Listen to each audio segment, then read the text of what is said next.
ANC President Cyril Ramaphosa says the party is working towards reclaiming its province in KwaZulu-Natal after it suffered a huge loss during the May elections. The ANC president is leading a visit to the province by the ANC's National Working Committee, at least from the weekend. The two-day engagement was aimed at assessing the province's performance after the polls. Ramaphosa says the ANC needs to strengthen its structures. Watching developments is our reporter Ayanda Mhlongo, who joins us now live from Durban. And of course, there's no need to emphasize just how much of a hemorrhaging the ANC suffered at the hands, we're told, of the MK party. How are they hoping to come back? And a very good morning to you and good morning to our viewers. Well, certainly, ANC finding itself in a position that they had not hoped they would be. These were not the results that they had envisaged, having put so much effort into especially the province of KwaZulu-Natal, and noting just time and time again how the ANC has stressed the importance of this province. You'd note, that not only in terms of the numbers, but also the votes from KwaZulu-Natal. So this is a very crucial visit by the National Working Committee. Of course, as you said, they're led by President Cyril Ramaphosa. Yesterday, the members of the NWC out in different parts of the province, or at least visiting all the 11 regions in the province to engage with the regional executive committees, but also very importantly to go right down to the ground and engage with their structures. As you said yesterday, President telling us on the importance of this visit, that they're here to assess the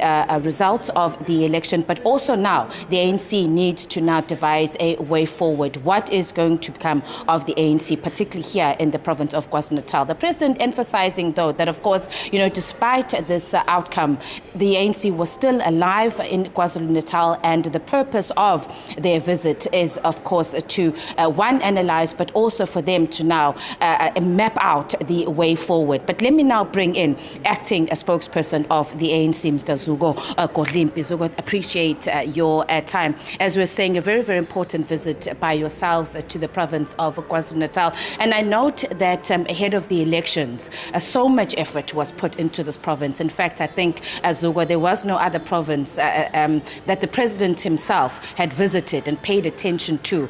The results, not what you had hoped for.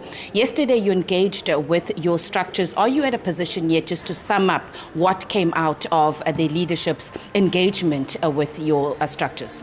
Well, the meeting that will come up with the summary of that conversation is going to commence now at 11 o'clock. I can only speak for Moses Mapita because that's where I was with the president. But the message is pretty much consistent with what we heard on the run-up to the elections.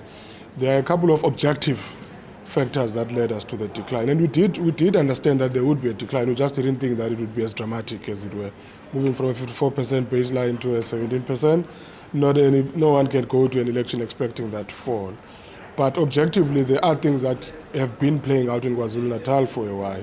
Since after COVID-19 and the 21 July unrest, the state of the provincial economy has been terrible. If you take eThekwini, for instance, the condition of the city economically is quite depressing. So we knew that would be a factor one. The second one, service delivery consistency has been quite an issue. Water problems, load reduction because of the problem with transformers that the city is experiencing.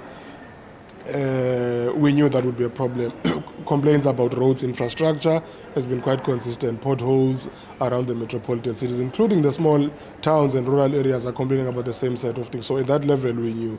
The third issue, which the branches themselves are confirming, is that the state of the organization has not been healthy for a while, in the sense that the interaction between our branch structures and communities is not as consistent as we would want to have it. When we were here campaigning, communities told us a very simple thing. We love you guys, but you only come see us only during election season. What happens in between? And that's the message that the branches themselves are accepting, that we've got to rebuild our structures and have an organizational working model that forces them to interact with communities much more frequently, have community meetings, but also develop programs of action that are related to service delivery demands on the ground, so that our structures don't live for conferences and election seasons only. Those are the three broad areas: the economy, the state of service delivery, the state of our organization.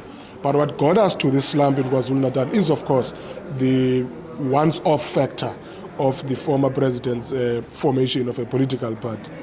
And the whole range of messaging was playing out around there. If you recall, the former president was actually campaigning on the ticket of saying he has formed this party with an intention of fixing the ANC. It does seem that the message actually landed in some quarters like that no, they view this party as an extension of the ANC, that voting for it is one way or the other contributing to the redemption of the ANC. And that also tells you that maybe the NEC did not move with speed in reacting to the former president's decision and categorically drawing a line between the African National Congress and the MKP, so that there could be a clear understanding on the ground that these are two different entities and one is not fitting into the other. Zugu, if I may stop you there. In May last year, the NWC visited the province of KwaZulu-Natal because things were not going well. And there was an undertaking that, one, you were going to support them by bringing in additional members of the NEC. Of course, clearly there was not enough to help the situation. But you can't hide away from the fact that there's been concern about the leadership that you have in the province of KwaZulu-Natal. Put aside, yes, the dysfunctional municipalities, yes, the state of governance. But if your house is not in order, there's no way that you're going to be able to then go out and work, one as a party, but also run a government. Now, coming back to the current leadership that you have, there have been some calls that maybe it's time for you, as was then. There were calls to disband the province of KwaZulu-Natal. Again, within the quarters, there are some within the ANC who are now saying, clearly this leadership has brought us below 17%. What are you saying about the current leadership of this province? It would be a fatal mistake on the part of the ANC to think that its problems are related only to leadership. I'm not saying that there are no leadership problems, but it would be a fatal mistake to reduce everything to that. It doesn't matter who was in office, but if a former president of the ANC decides to defect and form a political organization, and a former president as popular as former President Jacob Zuma, even Jesus Christ would have to contend with the reality that this political force was going to force us to decline. So that's on the one front. But we also can't underplay the objective factors that I'm talking about. The fact that people are hungry, they are unemployed, service delivery is appalling. It means they are going to resist coming to the polls, either to come completely or to vote for the ANC. Those are issues that exist. The task of leadership is to provide solutions to those problems. So the decision the ANC takes about its leadership is related to the extent to which that leadership demonstrates an awareness, a preparedness, and a capability to respond to those problems. That is going to be the test case that the leadership of KwaZulu-Natal, like of any other province, has got to pass for them to remain in office. But they're not going to be removed from office because someone somewhere there says, we don't like this leadership. The National Executive Committee has got to take rational decisions and intervene in a sustainable manner, not act petulantly or because of an irritation. There are stylistic differences in how leadership conducts itself. There might be people who are hard-pressed about how the leadership of KZN projects itself. That's a valid argument, but we've got to hear it from structures of the ANC as well about how it affects them, not arbitrarily. So we'll deal with it at that level. But again, to make the other point that one of the things we learned from the elections analysis results is that voters actually form their opinions about who they are going to vote for a year before an election happens. So by the time we came, it does appear that we came to KwaZulu-Natal pretty late when voters had made up their minds. Even at the national level, just a case in point, we solved load shedding. But people are still cynical that load shedding is going to come back immediately after elections. Why? It's because the frustration related to load shedding had already informed voter behavior and voter choices a year ago. The fact that we sorted it out now was not going to sway as many people as possible. But we can rest assured that by the time we go to the 2026 local government election, load shedding is not going to be such a decisive electoral platform anymore. So we've learned the lesson that our interventions must be timely, and we must do them in a manner that convinces the public that these are not just geared for elections, but it's a sustainable and structured intervention that can improve their lives over the long term. So it could very well be that we came to KwaZulu-Natal earlier in the year and late last year. By that time, it was already too late in the formation of voting opinions by the public. You raise a point now, Zogo, about the interventions and what you need to do in terms now of government and sort of fixing, improving service delivery, very importantly. But Let's come back. The situation that the ANC finds itself in KwaZulu-Natal, you're part of the government of provincial unity. You're not leading this government. So in that sense, while you want to say you're now going to use the government to once again convince people that they can have faith in the ANC, how are you going to be able to achieve that when you are not alone in this government? And we're already seeing this tussle of each of the partners within the GNU wanting to claim the successors. Is this not going to be even harder for you to convince the electorate to still have faith in the ANC? The KwaZulu-Natal experience is much more instructive, actually, than any other experience. If you recall, in KwaZulu-Natal, we started off in 1994 with only 2 MECs. By 1999, we grew them to 3 MECs. By 2004, we grew them to 4 MECs. And only then did we win in 2009, an outright majority. So the ANC in KwaZulu-Natal has the experience of functioning from a low baseline in terms of government and doing its work and doing it successfully. That is what we're going to have to cash in on. What did we do back then correctly that got us to be on an upward trend? We need to do that again. But the second dimension now, which is an addition, is that at that time, the ANC in KwaZulu-Natal hardly had a footprint in local government.